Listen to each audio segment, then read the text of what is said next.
कहा जाता है कि दिल्ली की सत्ता तक का रास्ता लखनऊ से होकर गुजरता है।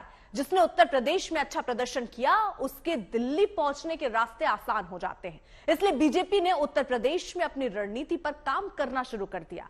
आज यूपी बीजेपी कार्यकारिणी की बैठक हुई और इस बैठक में 2024 के समर के लिए चुनौतियों से निपटने का प्लान तैयार किया गया।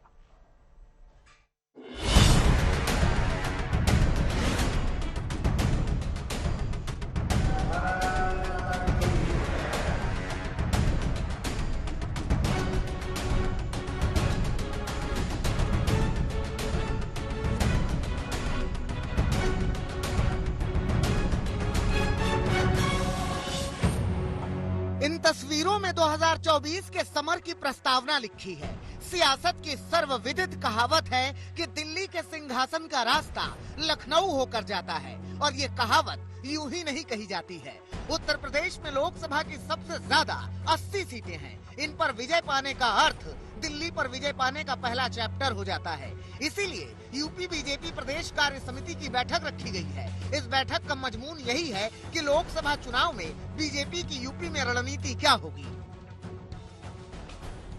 लखनऊ में आज से बीजेपी की एक दिवसीय कार्य समिति की बैठक शुरू हो रही है और इस बैठक की शुरुआत मुख्यमंत्री योगी आदित्यनाथ ने की है।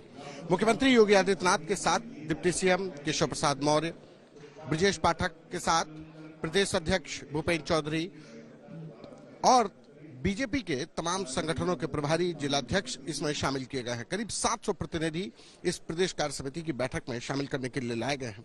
मिशन है 2024 को फतेह करने का कि कैसे 2024 के चुनाव में उत्तर प्रदेश से ज्यादा सीटें जीतकर बीजेपी दिल्ली के किले को फतेह करे, क्योंकि 2024 उत्तर प्रदेश से रास्ता जाता है दिल्ली के सिंहासन का और सबसे ज्यादा लोकसभा सीटों वाले इस राज्य में बीजेपी अपनी पूरी ताकत झोंक रही है। ये सारी कवायद इसलिए हो रही है क्योंकि इस बार बीजेपी ने लोकसभा की सभी 80 सीटों को जीतने का प्लान बनाया है। बता दें, 2019 के चुनाव में बीजेपी ने यूपी में 60 सीटें जीती थी। उसके सहयोगी अपना दल ने 2 सीटें जीती थी। एसपी बीएसपी के गठबंधन ने 10 सीटों पर कब्जा किया था।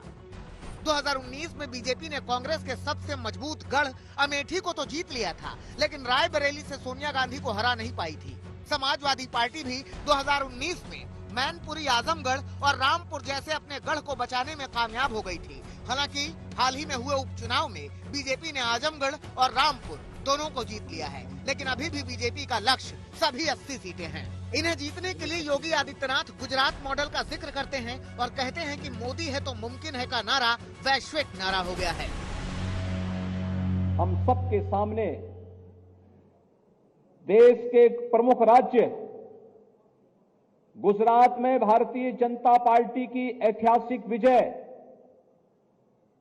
अब तक के रिकॉर्डतम मतों के साथ भारतीय जनता पार्टी सरकार का गठन गुजरात के अंदर 7वीं बार होना, यह अपने आप में एक नए उत्साह और उमंग की ओर हम सबको प्रेरित करता है कि जो नारा 2019 में लगा था भारत के अंदर कि मोदी है तो मुमकिन है, आज मोदी है तो मुमकिन है, ये केवल भारत का नारा नहीं बल्कि वैश्विक नारा बन चुका है, वैश्विक मंत्र बन चुका है।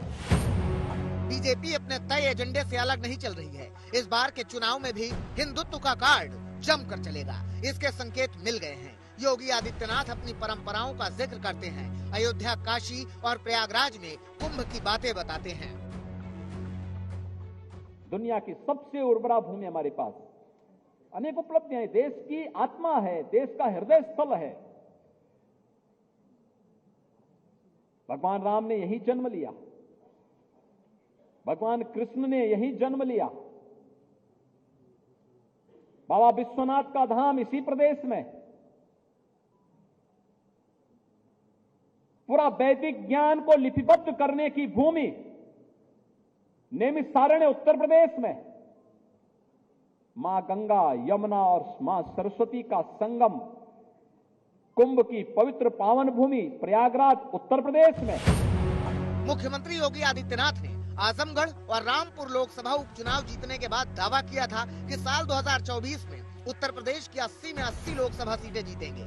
इसके पहले बीजेपी ने 80 में से 75 सीटें जीतने का लक्ष्य निर्धारित किया था। अब खास तौर से बीजेपी उत्तर प्रदेश की सभी 80 सीटें जीतने के लिए यादव, जाटव और पसमांदा मुसलमानों को भी साधने में जुट गई है। बीजेपी नेता कहते हैं कि हम घर नहीं बैठते, पूरे 5 साल मेहनत करते हैं और बीजेपी के लिए यूपी की जनता ने पहले से ही मन बना लिया है।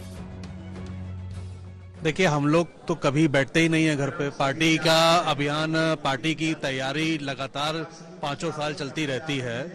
आज प्रदेश कार्य समिति की बैठक है। आज हमारा नेतृत्व हम लोगों को आगे की गाइडलाइंस हम लोगों को देंगे कि आगे कैसे चलना है, कैसे 2024 की तैयारी करनी है। और मैं समझता हूं कि 24 कोई चुनौती नहीं है भारतीय जनता पार्टी के लिए। जनता ने मन बना लिया है कि आगामी होने वाले लोकसभा चुनाव में मोदी जी के नेतृत्व में एक बार फिर से पूर्णबहुमत की सरकार बनेगी। गुजरती तारीखों के साथ ही सियासी दलों ने अपनी ताकत की जोर आजमाइश भी शुरू कर दी है। राहुल गांधी की भारत जोड़ो यात्रा समापन पर है, केसीआर तीसरा मोर्चा बना रहे हैं और बीजेपी हर राज्य में मंथन करके रणनीति बना रही है। गहमा गहमी शुरू हो गई है जो समय के साथ बढ़ती जाएगी। संतोष शर्मा, लखनऊ, आज तक।